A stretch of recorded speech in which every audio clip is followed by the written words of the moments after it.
კიდებულება აქვს ქრისტიანობას ძველი ბერძნული მისტერიების, მაგალითად ელევსინური მისტერიების მიმართ.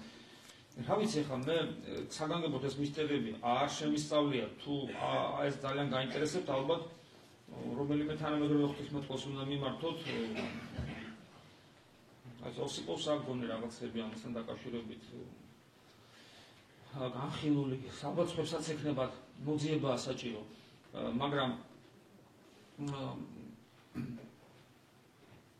ერთადერთი რაც შეიძლება ითქვას, რომ როდესაც თქვა აი რაიმე უცხო ფიზიკურად შეგანა არ არის საინტერესო, ხა მე როგორ ვგრძელს, რა თქმა უნდა, ეს ყველაფერი წაკითხული უნდა მქონდეს და მე უცებ ამაზე პასუხი გამოვიწყოთ. აი ეს არის ესე და ესე და ესე დამთავრდა, დაგილაგოთ. ფიზიკურად არ არის ამის შესაძლებლობა, გესმით? ფიზიკურად. უბრალოდ მე როცა თქვა ამის შესაძლებლობა არ არის, მე ვაკეთებ ესე, რომ როდესაც თქვა ვინმეს კონკრეტულად რაიმე აინტერესებს, მე ვეკითხები, აი რა არის შენ რაღაც მოძღვრება მოგწონს. ხო, აბა მითხარი ამ მოძღვრებაში რა არის დიადი, მე მითხარი. მე ჯერ ვერ ვნახე ვერც ერთი ადამიანი, რომელიც უცხო მოძღვრებას მომიტანს და მეტყვის იმ მოძღვრებაში ისეთ რამეს, რაც მე გამაუცეს. ვარა მაგარი რამე ვნახე. ეს ქრისტიანობაში ეგეთ რამე ვერ ვნახე, ეს ერთი და მეორე.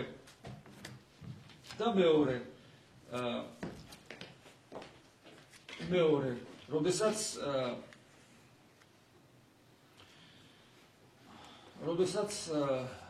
როცა რაღაცას მეუბნება, მე შემიძლია უთხრა, აი ქრისტიანობა ესე ამბობს. და წარმოვაჩინო ქრისტიანობის სიდიადე, რომელთანაც ერთ-ერთი წარმართული სოფლმხედველობა ვერ მოდის. და მე ადამიანი აკეთებს თავად არჩევას.